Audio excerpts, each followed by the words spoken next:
this is the third battle between Chagatay Kagan and Diplomatt. They, interestingly enough, both won their games with Swebi against Parthia and Nemetocenna. Who would have thought? And now it's the mirror matchup of Egypt versus Egypt, which is a good matchup because Egypt can bring a lot of interesting units, a lot of variety to the battle.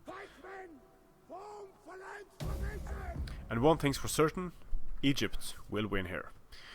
For Diplomatt, we have Ptolemaic General, Egyptian Cavalry, 3 units of Egyptian Cavalry. He has a center consisting of 2 Egyptian pikemen. He has 6 thorax swords, 2 mercenary Rhodians and 2 Nubian bows. On the flanks he has a unit of Levi Thureos, Carian axemen, and the same on the other flank, so a lot of missiles and a pike center for Diplomatt's Egypt. For Chagatay's Egypt, we have an African war elephant general. He brought an elephant in this battle as well, although his elephant did nothing in the previous battle. So it will be interesting to see if he can make use of the elephants.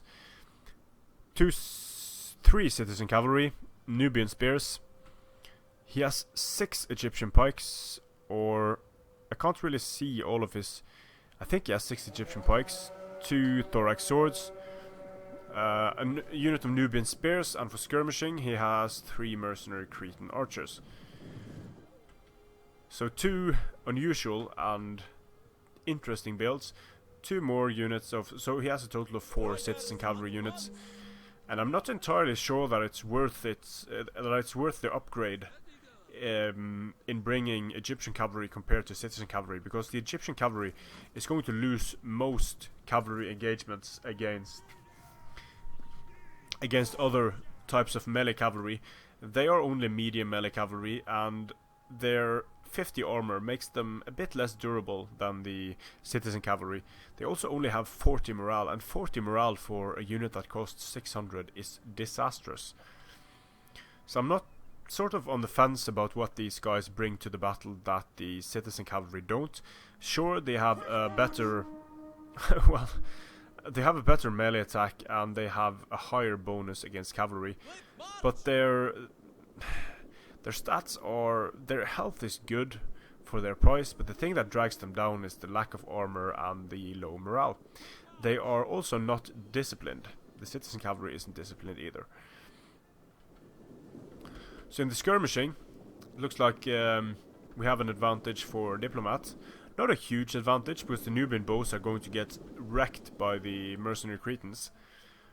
Moving out on the flanks to widen his formation to match the formation of Chagatay. These Egyptian pikes are going to get destroyed by any and all missiles. Chagatay is getting off the first volleys, but he's making a mistake in firing on the thorax swords instead of firing on the Nubian bows. That could have been very important, because as you can see, Nubian bows are going down super quickly to Cretan archer fire, while he's still firing at the thorax swords actually, which is a mistake. He needs to take down the Nubians so they don't wreck his pike line. He's rushing up his pike line to meet the infantry of Diplomatt. Engagement starts happening. We have citizen cavalry running away from Egyptian cavalry. Nubian spears want to get into the mix and start doing the damage to Egyptian cavalry. Nubian spears should do well, but they were attacked in the rear, so that's going to hurt them a bit. Levi Thureos not firing javelins, but actually fighting in melee. That's something. Here we have Egyptian pikes trying their best to hold off these thorax swords, but the Egyptian pikes are just not managing to keep the thorax swords away. Maybe they dropped their pikes a bit too late. Here we have Egyptian pikes against Egyptian pikes, and here you can see just how hilariously ineffective pike versus pike combat can be. It's like only 1 or 2 of the pikes are sort of pushing against each other. And now they're starting to go. Now they got attack orders. And this is not going to go well for either unit. These units are going to cancel each other out. It looks like Chagatay's pikes are getting the best of the engagement for some reason. They sort of have two units in the mix, so that's probably the reason, but pike on pike combat is messy as hell, bloody business. Again, Chagatay is putting his African war elephants in the field of fire from the mercenary Rhodians and the Nubians of Diplomatt, rushing in his Nubian spears to fight the thorax swords and the Egyptian cavalry. The Egyptian cavalry routing already. Diplomatt is firing at the elephants, firing into the blob of units here. He has his the African war elephants of Chagatay are starting to rack up the kills.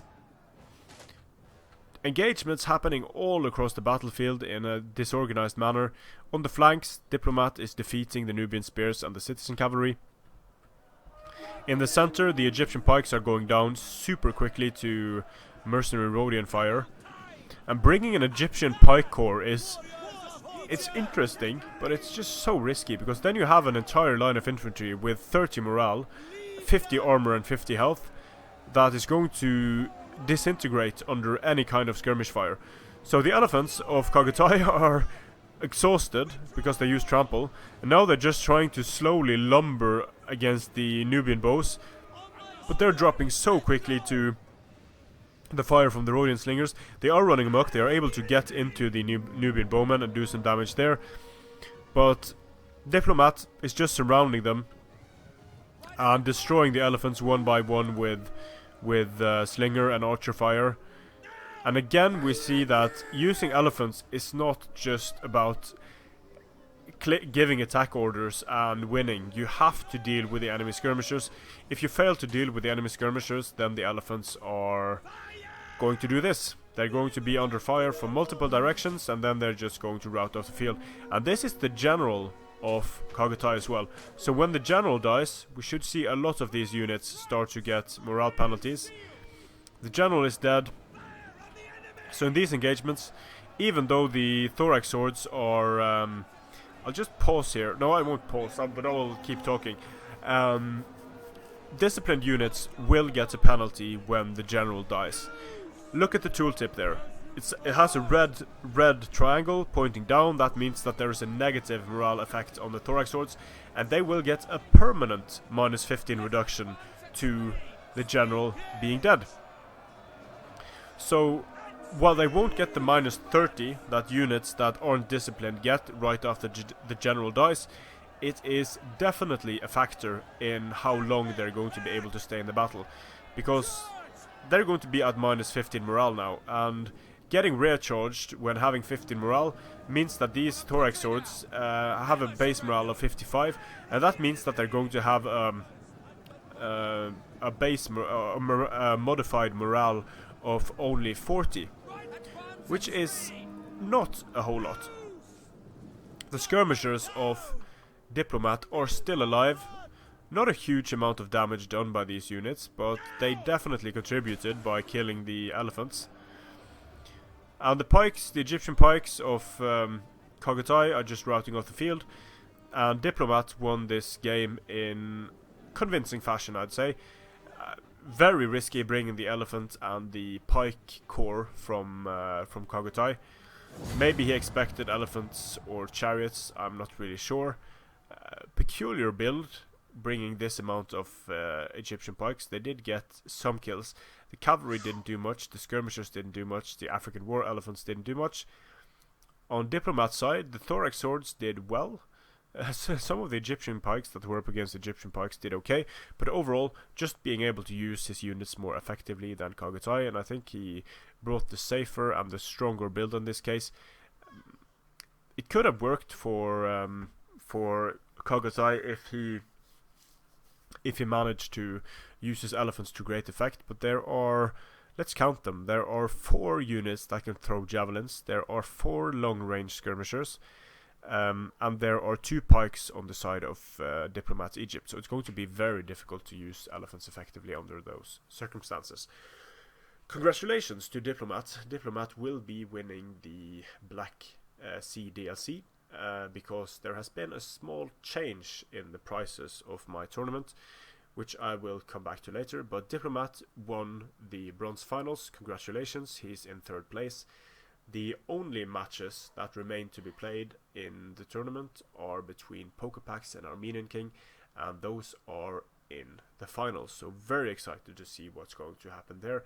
And there will be let's just say there will be a bigger prize for the winner of the first place. Thanks for watching. Strength and honor.